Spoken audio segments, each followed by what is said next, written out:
ஒரு தடவை நீங்க இந்த ட்ரெயின்ல ஏறிட்டீங்கன்னா அப்புறம் உங்களால இறங்கவே முடியாது. நாம நேரா இன்ஜின் பக்கம் போயிடலாம். அங்க போனா ட்ரெயின் நிறுத்த வாய்ப்பு இருக்கு இல்லையா? வாங்க போவோம்.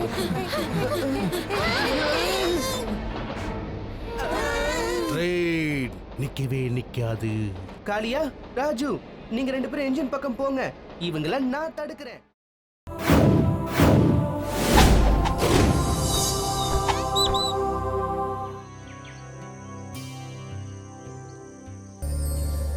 சூரியனும் மறைஞ்சு போயிடுச்சு.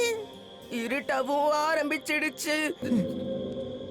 அங்க பாருங்க, அங்க தூரத்துல ஏதோ ஒரு வீடு தெரியுதே. அதுக்குள்ள லைட் வேற எரியுது. நாம அங்க போய் கேட்கலாம். இது ரயில்வே ஸ்டேஷனா? அதுவும் இந்த இடத்துல? உங்களதான். நாங்க இங்க இருந்து டோலக்பூருக்கு எப்படி போறதுன்னு உங்களால சொல்ல முடியுமா? ட்ரெயின்ல ஏறிக்கங்க. எனக்கு ட்ரெயின்ல பயணம் செய்யணும்னா ரொம்ப பிடிக்கும். எங்களுக்கும்.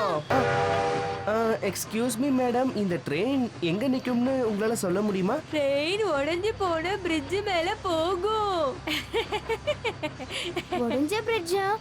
அது டோலக்பூர்ல இருந்து வேற திசையில தானே வருது. அந்த பிரிட்ஜ் உடைஞ்சு போனதுனால தான் அந்த பக்கத்துல ட்ரெயினே போகாது. மொத்தமா மூடிட்டாங்க. ஆனா இந்த பிரிட்ஜ் உடைஞ்சு போயிருந்தா ட்ரெயின் எப்படி அதுக்கு மேல போகும்? ட்ரெயின் நிக்கவே நிக்காது. ட்ரெயின் உடைஞ்சு போன பிரிட்ஜ் மேல போகும். ஒரு தடவை நீங்க இந்த ட்ரெயின்ல ஏறிட்டீங்கன்னா அப்புறம் உங்களால இறங்கவே முடியாது. நாம நேரா இன்ஜின் பக்கம் போயிடலாம். அங்க போனா ட்ரெயின் நிறுத்த வாய்ப்பு இருக்கு இல்லையா? வாங்க போவோம்.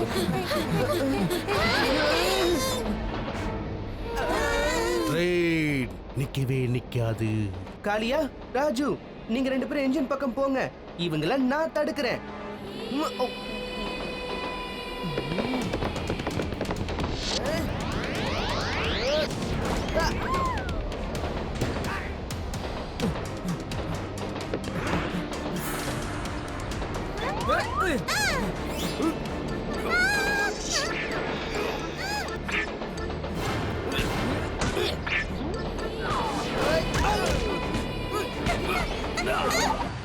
வேகமா போ, வேகமா போ.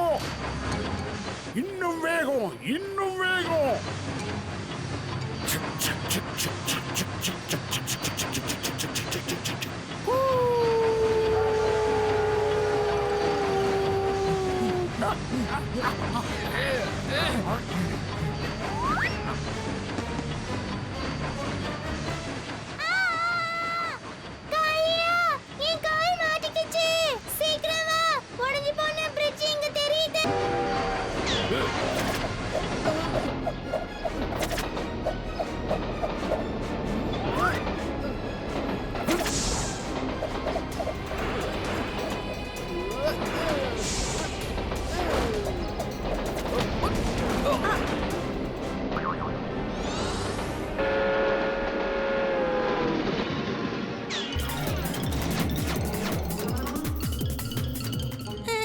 நாம கொண்டு வந்த பொருட்கள் ட்ரெயின்லயே இருந்துடுச்சு.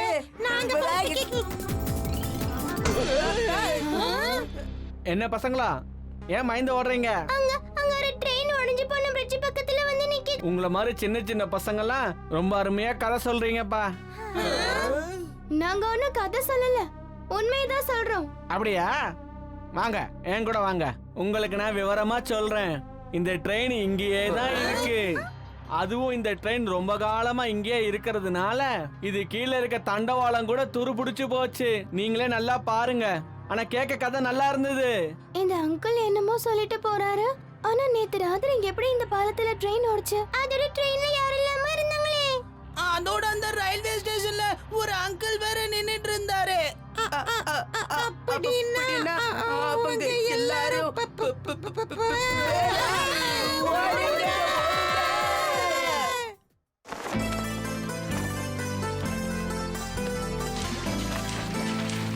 இந்த இடம் ரொம்ப அழகா இருக்கு. இதான் நைவ் காடு. அங்க மேல ஏதோ மின்னுது, என்னது அது? அதுதான் நீங்க எதிர்கொள்ள போற அடுத்த சவால். இந்த மரத்துக்கு மேல ஒரு வலை தெரியுது இல்லையா, அந்த வலைய வச்சுதான் நீங்க தங்கமான பிடிக்கணும். அது இங்கதான் சுத்தம். ஓ, மரத்து மேல ஏறி அந்த வலையை எடுக்கணும், அப்புறம் ஒரு மான நாம பிடிக்கணுமா? இதெல்லாம் ஒரு விஷயமா பேசிக்கிட்டு. சரி சரி, எல்லாரும் கொஞ்சம் வழி விடுங்க. நான் தான் சொன்னேன்ல, இதெல்லாம் எனக்கு குட்டி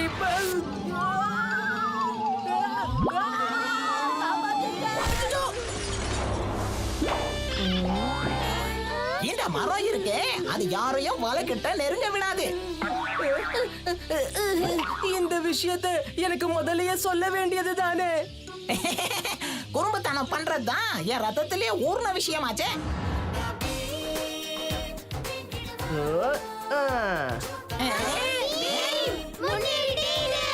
உன்னால முடியும் பீம்.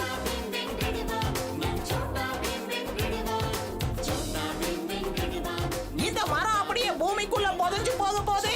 அதுக்குள்ள வலையை எடுத்துரு சீக்கிரம் பீம்.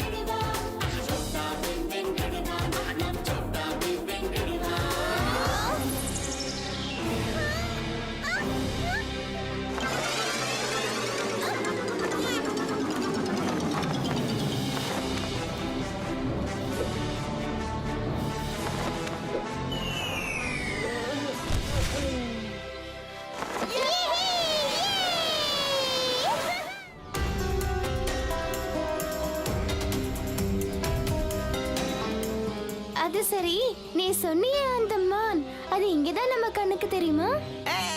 கண்ணுக்கு தெரியும்னு என்னால சொல்ல முடியாது. ஆனா என்ன சொல்ற? ஏன்னா இது ஒரு மாயமான். கண்ணுக்கு தெரியாத மான நம்மளால எப்படிதான் பிடிக்க முடியும்? அதுதான் சவாலு.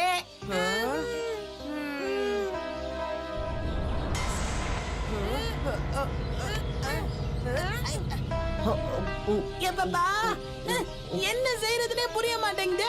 கண்ணுக்கு தெரியாத மானை நம்மளால பார்க்கவும் முடியாது, அதை பிடிக்கவும் முடியாது. அந்த மான்களுடைய கண்ணுக்கு தெரிஞ்சா போதும், என்கிட்ட இருந்து தப்பிக்கவே முடியாது. ஒத்த கையில அதை நான் புடிச்சு காட்டுவேன். ஊர்ல ஓடுற நொண்டி கோழிய கூட இவரால பிடிக்க முடியாது.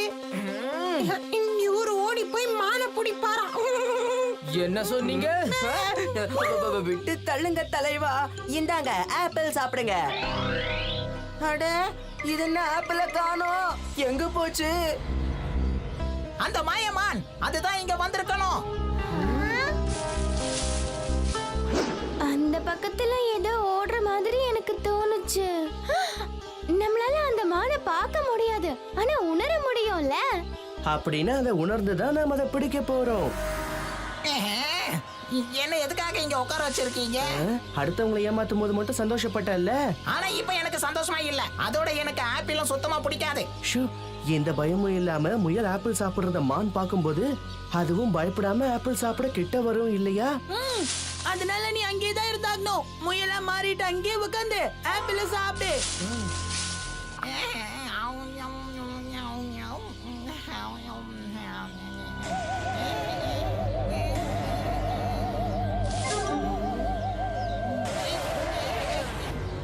அந்த மான் மாட்டிக்கிச்சா?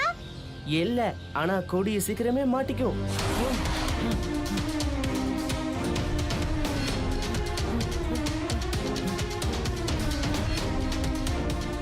நதியை கடக்கிறதுக்கு முன்னாடி நாம அந்த மானை பிடிக்கலன்னா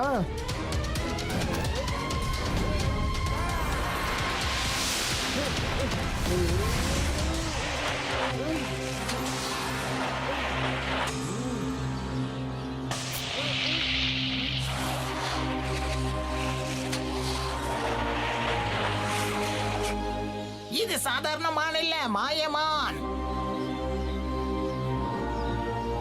இளம் வீரனே, என்னை அந்த மந்திர சக்தியில் இருந்து விடுவித்தமைக்காக நன்றி. நான் ஹீராவோட நண்பனாகத்தான் இருந்தேன், ஆனா அவ தன்னோட சாமர்த்தியத்தால என்ன கைதியாக்கி இந்த மலையில கொண்டு வந்து விட்டு விட்டா. உன் பேர் என்னப்பா? சோட்டா பீம். என்னோட நன்றியை தெரிவிக்கிறதுக்காக இதோ இந்த சாவியை வச்சுக்க. அடுத்து வரும் 8 சவால்களை நீ சந்திக்க உனக்கு உதவும். ஆனா நீங்க சொல்றது பார்த்தா 11 சவாலை தான் சந்திப்போம். ஆனா நாங்க 12 சவாலை சந்திக்க வேண்டியது இருக்கே. கடைசி சவாலை நீ உன் புத்தி கூர்மையாலையும் திறமையாலையும் சாதுரியத்தினாலும் தான் வெல்ல முடியும். உங்களோட உதவிக்கு ரொம்ப நன்றி. இப்ப நான் கிளம்புறேன். நீங்க எல்லாம் பத்திரமா இருங்க.